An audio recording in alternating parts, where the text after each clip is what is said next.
നമ്മളൊരു gaming laptop എന്ന് പറയുമ്പോൾ ആളുകൾ സ്ഥിരമായിട്ട് പറയുന്ന കുറച്ച് കാര്യങ്ങളുണ്ട്. അതായത് നല്ല റാം വേണം, നല്ല പ്രൊസസ്സർ വേണം, നല്ല ഗ്രാഫിക്സ് കാർഡ് വേണം. പക്ഷേ ഈ വീഡിയോൻ്റെ അകത്ത് നമ്മളിതൊന്നുമല്ല ഡിസ്കസ് ചെയ്യാൻ പോകുന്നത്. അതായത് ഒരു സാധാരണ ഒരാൾ ഒരു ബഡ്ജറ്റ് ഗെയിമിംഗ് ലാപ്ടോപ്പ് എടുക്കുമ്പോൾ നേരിടുന്നുള്ള കുറച്ച് പ്രശ്നങ്ങളും, അതുപോലെ ഞാൻ ഈ അടുത്ത് ഒരു ഗെയിമിംഗ് ലാപ്ടോപ്പ് എടുത്തു, അപ്പോൾ എടുത്തതിന് ശേഷം പഠിച്ച കുറച്ച് കാര്യങ്ങളാണ് ഈ വീഡിയോൻ്റെ അകത്ത് ഡിസ്കസ് ചെയ്യുന്നത്.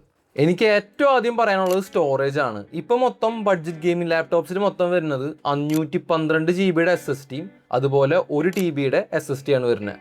പക്ഷേ ഈ 512 എന്നൊക്കെ വെച്ച് പറഞ്ഞാലും നമുക്ക് ലാസ്റ്റ് കിട്ടുന്നത് ഒരു 450 460 കിട്ടുള്ളൂ. പക്ഷെ നിങ്ങളൊരു കാര്യം മനസ്സിലാക്കണം, നമ്മൾ മേടിക്കുന്നത് ഒരു ഗെയിമിംഗ് ലാപ്ടോപ്പാണ്. ഇപ്പോൾ GTA 5 കാര്യം എടുത്തു കഴിഞ്ഞാൽ അതിന് സ്റ്റോറേജ് വേണ്ടത് 100 GB ആണ്. ഇതിപ്പോൾ കോൾ ഓഫ് ഡ്യൂട്ടി എടുത്താലും ഹോഗോഡ് ലെഗസി എടുത്താലും അതുപോലെ ഏത് ഗെയിമുകളും എടുത്തോ ഒരു ആവറേജ് വരുന്നത് ഒരു 80 to 100 GB ആണ് ഇപ്പോഴത്തെ എല്ലാ കറണ്ട് ഗെയിംസും വരുന്നത്. അപ്പോൾ ഈ 480 GB എന്നൊക്കെ വെച്ച് പറയുമ്പോൾ നമുക്ക് എത്ര ഗെയിം നമുക്ക് ഡൗൺലോഡ് ചെയ്യാൻ പറ്റും? പോട്ടെ, നമ്മളിനി വീഡിയോ എഡിറ്റിംഗ് ആണെന്ന് വിചാരിക്കും. നിങ്ങളിപ്പോൾ ഈ ഒരു വീഡിയോ കാണുന്നുണ്ട്, ഈ വീഡിയോന് മിനിമം 2 GB ആണ് ഇതിൻ്റെ ഫയൽ സൈസ് വരാം. ഇതല്ല, ഇനി നിങ്ങളൊരു വലിയ വീഡിയോ എടുക്കണേ, ഒരുപാട് ഫയൽസ് അവിടെ നിന്ന് ഡൗൺലോഡ് ചെയ്ത് വെക്കുന്നുണ്ടെങ്കിൽ മിനിമം 10 GB 15 GB 20 GB ഒക്കെ വരും നമുക്ക് ആ ഒരു ഫയൽ സൈസ് വരാം. എന്നിട്ട് വേണം നമുക്കത് കട്ട് ചെയ്ത് എടുക്കാൻ വേണ്ടിയിട്ട്. അപ്പോൾ സ്റ്റോറേജ് എടുക്കുന്നുണ്ടെങ്കിൽ മിനിമം 1 TB അല്ലെങ്കിൽ 512 എടുക്കുന്നുണ്ടെങ്കിൽ അപ്ഗ്രേഡബിളോ മാത്രം എടുക്കുക. ഇല്ലെങ്കിൽ നിങ്ങൾക്ക് ഇത് എടുത്തതിന് ശേഷം ശരിക്കും റിഗ്രറ്റ് അടിക്കും. അടുത്തൊരു കാര്യം പറയുകയാണെന്നുണ്ടെങ്കിൽ ബാറ്ററി ലൈഫാണ്. അതെ, എല്ലാവർക്കും അറിയാം ഈ ഗെയിമിംഗ് ലാപ്ടോപ്പ് എന്ന് വെച്ച് കഴിഞ്ഞാൽ ബാറ്ററി ഉണ്ടാവില്ല. പക്ഷേ എന്നാലും ഒരു ഗെയിമിംഗ് ലാപ്ടോപ്പിനാണെങ്കിലും ചെറിയൊരു ബാറ്ററി വേണ്ട. ഇതിപ്പോൾ ഞാനിപ്പോൾ ഒരു എക്സാമ്പിൾ പറയാം. ഞാനിപ്പോൾ ഉപയോഗിക്കുന്ന ലാപ്ടോപ്പ് എന്ന് വെച്ച് കഴിഞ്ഞാൽ അസൂസിൻ്റെ ടഫ് A50 എന്ന് പറഞ്ഞ ഒരു മോഡലാണ്. എൻ്റെ ഒരു ഫ്രണ്ടിൻ്റെ ലാപ്ടോപ്പ് ലെനോവേൻ്റെ LOQ ആണ്. കിടിലൻ ലാപ്ടോപ്പാണത്. കാരണം എന്ന് വെച്ച് കഴിഞ്ഞാൽ 180 ഡിഗ്രീസിലൊക്കെ നമുക്കത് ഓപ്പൺ ചെയ്യാനൊക്കെ പറ്റും. പക്ഷേ നമ്മുടെ ടീച്ചർ നമുക്കൊരു വർക്ക് തന്നു. അതായത് മൈക്രോസോഫ്റ്റ് വേർഡിൻ്റെ അകത്ത് കുറച്ച് ടൈപ്പ് ചെയ്യണം, കുറച്ച് ഇമേജ് എടുത്ത് വെക്കണം, അത്രയേ ഉള്ളൂ വർക്ക്.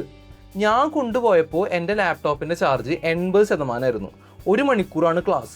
അത് കഴിഞ്ഞപ്പോൾ 50% മാറി. പക്ഷേ അവൻ്റെ ആണെന്നുണ്ടെങ്കിൽ LOQ സ്റ്റാർട്ടിങ് ഒരു 96% 94% അങ്ങനെ ഉണ്ടായിരുന്നു. ക്ലാസ് കഴിഞ്ഞപ്പോഴേക്കും 2% 3% ലാപ്ടോപ്പ് ഓഫ് ആവാറായി. വെറും 1 മണിക്കൂർ വേർഡ് ഡോക്യുമെൻ്റ് എഡിറ്റ് ചെയ്തിട്ട്. മനസ്സിലായി? ഞാനിപ്പോൾ ടഫ് വളരെ നല്ലതാണെന്നല്ല പറയുന്നത്, അതിന് അതിൻ്റേതായ വീക്ക്നെസ് ഉണ്ട്. പക്ഷേ ബാറ്ററി ലൈഫ് നമ്മൾ ശരിക്കും നോക്കണം. എല്ലാവരോട് ചോദിച്ചാൽ എല്ലാവരും പറയും 80 വോട്ടിൻ്റെ ബാറ്ററി വേണം, 90 വോട്ടിൻ്റെ ബാറ്ററി. പക്ഷേ നമ്മൾ ശ്രദ്ധിക്കേണ്ട കാര്യം എന്ന് വെച്ച് കഴിഞ്ഞാൽ ഓരോ ലാപ്ടോപ്പും ഡിഫറൻസാണ്, അതിൻ്റെ ഹീറ്റിങ് ഡിഫറൻസാണ്. അപ്പോൾ നമുക്ക് കറക്റ്റായിട്ട് കിട്ടണമെന്നുണ്ടെങ്കിൽ നമ്മൾ ഏത് ലാപ്ടോപ്പാണോ മേടിക്കുന്നത് അതിൻ്റെ യൂട്യൂബ് വീഡിയോ തപ്പിപ്പിടിച്ച് പോയിട്ട് അത് മുഴുവനായിട്ട് അതിൻ്റെ ബാറ്ററീനെ പറ്റി നോക്കുക. ലൈക്ക് അവർ ഗെയിം കളിക്കുന്നത് നോക്കുക, ഗെയിം കളിക്കുമ്പോൾ എന്തോരം ഇറങ്ങുന്നുണ്ട്, ഇതുപോലെ നോർമൽ യൂസ് എന്തോരം ഇറങ്ങുന്നുണ്ടെന്ന് നമ്മൾ വ്യക്തമായിട്ട് നോക്കുക. എന്നിട്ട് വേണം നമ്മളത് മേടിക്കാൻ. അല്ലാണ്ട് നമ്മൾ ജസ്റ്റ് സ്പെക്സ് വായിച്ചിട്ട് അതിന് 80 വോട്ടുണ്ട്, 90 വോട്ടുണ്ട്, 75 വോട്ടുണ്ടെന്ന് പറഞ്ഞു കഴിഞ്ഞാൽ നല്ല പണി കിട്ടും. പിന്നെ ചെറിയൊരു ടിപ്പ് പറഞ്ഞുതരാം. അതായത് എപ്പോഴും നമ്മുടെ ലാപ്ടോപ്പ് ഒരു 80% ബാറ്ററി ലോക്ക് ചെയ്ത് വെക്കണം. കാരണം 100% ആകുമ്പോൾ ഹീറ്റിംഗ് വരും, നമ്മുടെ ബാറ്ററിക്ക് കേട് വരും. ജസ്റ്റ് ഒരു ടിപ്പ് പറഞ്ഞെന്നുള്ളൂ.